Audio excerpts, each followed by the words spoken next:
آپ نبی کریم صلی اللہ علیہ وسلم کی امت ہے، یعنی کہ ہم لوگ جو آپ نبی کریم صلی اللہ علیہ وسلم کے بعد دنیا میں آنے والے ہیں، بے شک وہ مسلمان ہیں یا غیر مسلم ہیں، لیکن ہم سب کے سب امتم وسطن کہلاتے ہیں۔ مراد کیسے ہوگا امتم وسطن؟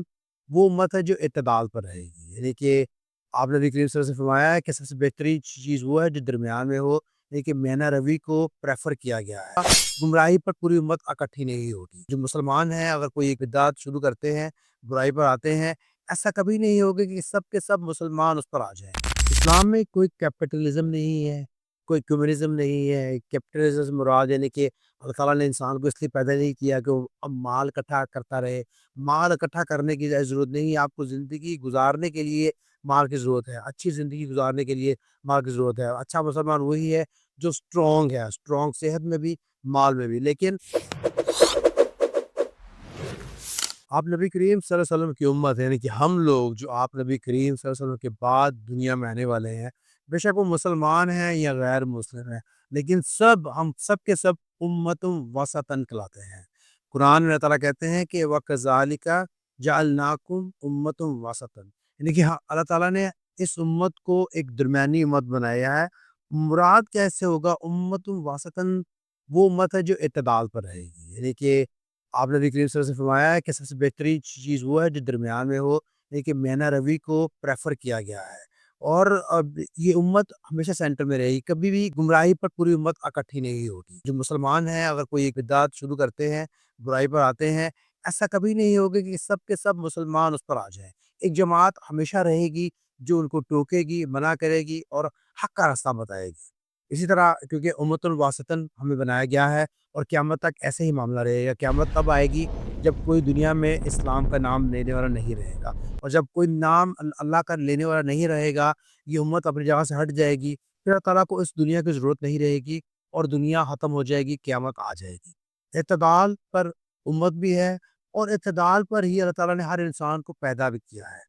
ہر انسان کے اندر چار چیزیں ہیں، اس کے اندر گرمی ہے، سردی ہے، خشکی ہے اور تری ہے۔ اور یہ سب چیزوں کا جب بیلنس ٹھیک رہے گا، جب ان کا اعتدال رہے گا، پروپورشنز ٹھیک رہیں گے، تو آپ ہیلتھی رہیں گی۔ جیسے کسی چیز کا پروپورشن اوپر نیچے ہو جائے گا تو صحت کمزور ہوگی، بیماری گھر کر لے گی، اور اس سے آپ کو مزید مشکلات کا سامنا کرنا پڑے گا۔ اس لیے اعتدال جسم میں بھی ضروری ہے، اور اعتدال ہماری زندگیوں میں بھی ضروری ہے۔ اسی طرح روحانی زندگی میں بھی اعتدال ضروری ہے۔ اللہ تعالیٰ کی عبادت کرتے رہیں گے، اللہ کے حکم پر چلتے رہیں گے، نبی کریم صلی اللہ علیہ وسلم کی سنتوں پر عمل کرتے رہیں گے، تو زندگی میں اعتدال رہے گا، ہم میانہ روی پر رہیں گے اور حق کے راستے پر رہے گی۔ اسلام میں کوئی کیپٹلزم نہیں ہے، کوئی کمیونزم نہیں ہے۔ کیپٹلزم مراد یعنی کہ اللہ تعالیٰ نے انسان کو اس لیے پیدا نہیں کیا کہ وہ اب مال اکٹھا کرتا رہے۔ مال کمانے میں کوئی حامی نہیں ہے، لیکن اکٹھا کرنا پسند نہیں فرماتے، کیونکہ آپ زندگی مختصر ہے، انسان کو سمجھنے کی ضرورت ہے کہ آج ہم ہیں کل نہیں ہوں گے۔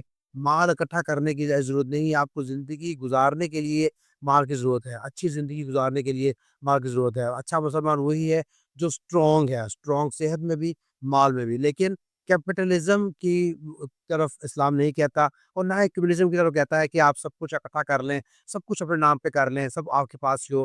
سب آپ کے پاس کیوں ہو؟ اللہ تعالیٰ نے سب کو برابر پیدا کیا ہے، ہر انسان کو اختیار دیا ہے، ہر انسان کی حق ہے کہ وہ دنیا میں اون کرے، اور دنیا کی اونرشپ دنیا میں رہ جائے گی۔ آخرت میں جب انسان اٹھے گا قبر میں سے، تو حدیث میں آتا ہے کہ انسان کے بدن پر کپڑے تک نہیں ہوں گے، اور وہ ننگا دوڑے گا میدان حشر کی طرف۔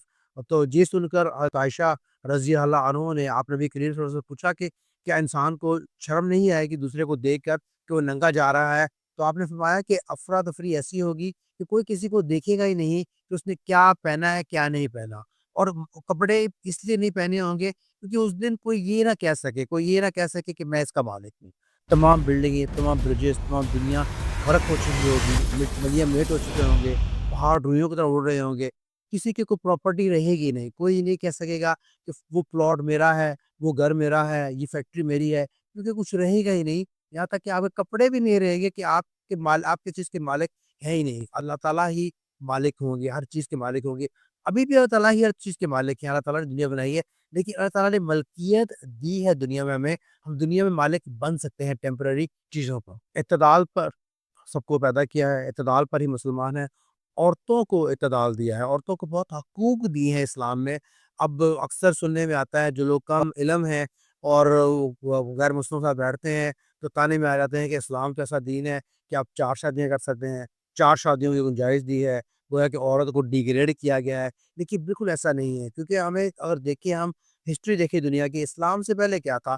اسلام سے پہلے تو کوئی لمٹ ہی نہیں تھی، لوگ چاہے 4 کریں، چاہے 40 کریں، چاہے 400 کریں، there was no limit۔ اور عورتوں کے حقوق تھے ہی نہیں۔ ایک بندہ جب فوت ہو جاتا تھا تو اس کی بیویاں ایسے ہی تھیں جیسے کہ وہ اس کا مال تھا، جو پہلے پہنچ جاتا تھا اس پر ہاتھ رکھ دیتا تھا اور اسی ملکیت میں چلی جاتی تھی۔ گویا کہ ایک گائے بھینس بکری سے زیادہ ویلیو نہیں تھی عورت کی، لیکن اسلام نے عورت کو پورے حقوق دیے ہیں اور 4 شادیوں کی ایک لمٹ دی ہے۔ یہ نہیں ہے کہ 4 شادیاں کرنے کی تلقین دی ہے، ایک لمٹ دی ہے کہ اگر آپ زیادہ افورڈ کر سکتے ہیں، زیادہ کر سکتے ہیں تو 4 سے اوپر نہیں جائیں گے، کیونکہ اس سے پہلے بہت زیادہ لوگ کرتے تھے اور کوئی لمٹ ہی نہیں تھی۔ امتم وسطن بنایا ہے اور پھر اللہ کیا کہتے ہیں کیوں بنایا ہے؟ لِتَكُونُوا شُهَدَاءَ عَلَى النَّاسِ وَيَكُونَ الرَّسُولُ عَلَيْكُمْ شَهِيدًا، یعنی کہ اس امت کو اللہ تعالیٰ نے گواہ بھی بنایا ہے۔ قیامت میں کیا ہوگا؟ ہر نبی کو اللہ تعالیٰ نے اختیار دیا ہے، اختیار اللہ تعالیٰ نے رسپانسبلٹی دی ہے سب نبیوں کو۔ دنیا میں آ کر ایک جاب دی تھی، وہ جاب یہ تھی کہ میرا پیغام لوگوں کو پہنچاؤ، حق پہنچاؤ، میرا انٹروڈکشن دو، ان لوگوں کو بتاؤ کہ اللہ ایک ہے، لوگوں کو بتاؤ کہ دنیا میں کس مقصد کے لیے آئے ہو، لوگوں کو ڈراؤ کہ آخر میں حساب کتاب ہوگا، پوچھ ہوگی۔ تو جب لوگوں سے پوچھ ہوگی تو obviously نبیوں سے ہی پوچھ ہوگی۔ تو قیامت والے دن سب سے پہلے نبیوں کو بلایا جائے گا اور اس سے پوچھا جائے گا کہ بتاؤ میرا جو میسج تھا لوگوں کو دیا کہ نہیں دیا؟ نبی بولیں گے ہم نے دے دیا۔ نبی بولیں گے دے دیا تو اللہ بولیں گے کیا کیا اس پر وٹنس کون ہے کہ تم نے دے دیا لوگوں کو؟ نبی بولیں گے اس پر وٹنس جو ہیں وہ امت ہے، آپ نبی کریم صلی اللہ علیہ وسلم کی امت گواہ ہے کہ میں نے میسج دے دیا ہے۔ تو گویا امت کو بلایا جائے گا، یعنی کہ ہمیں بلایا جائے گا اس پٹیرے میں اور پوچھا جائے گا کیا یہ نبی سچ بول رہے ہیں؟ تو ہم بولیں گے بالکل انہوں نے سچ بولا ہے، حق بولا ہے اور انہوں نے اپنا پیغام دے دیا تھا۔ پوچھا جائے گا کہ تمہیں کیسے پتا؟ اور الزام لگایا جائے گا ان نبیوں کی امتوں سے ہم لوگوں پر کہ یہ لوگ تو بعد میں آئے ہیں، یہ جھوٹ بول رہے ہیں، انہیں کیسے پتا کہ ہمیں پیغام ملا کہ نہیں ملا؟ کیونکہ ہمیں پیغام نہیں ملا اس لیے ہم حق پر نہیں آئے تھے۔ تو ہم لوگ اللہ تعالیٰ بولیں گے کہ نہیں ہم جھوٹ نہیں بول رہے، ہم سچ بول رہے ہیں، کیونکہ ہمیں یہ پتہ چلا ہے آپ نبی کریم صلی اللہ علیہ وسلم سے، آپ نبی کریم صلی اللہ علیہ وسلم کی حدیث سے پتہ چلا ہے، ہمیں ہمارے نبی نے یہ خبر دی ہے۔ تو گویا نبی کریم صلی اللہ علیہ وسلم کو بلایا جائے گا کہ آپ نے واقعی اس امت کو یہ خبر دی تھی کہ پچھلے نبیوں پر جو باتیں بتائی گئی تھی انہوں نے لوگوں کو دی کہ نہیں دی؟ تو آپ نبی کریم صلی اللہ علیہ وسلم بولیں گے جی بالکل میں نے یہ خبر دی تھی اور اس کی وجہ سے یہ آگاہ ہوئے ہیں۔ آپ نبی کریم صلی اللہ علیہ وسلم سے پوچھا جائے گا کہ آپ کو یہ کس نے بتایا؟ تو آپ نبی کریم صلی اللہ علیہ وسلم بولیں گے مجھے جبرائیل علیہ السلام نے قرآن پڑھ کر بتایا۔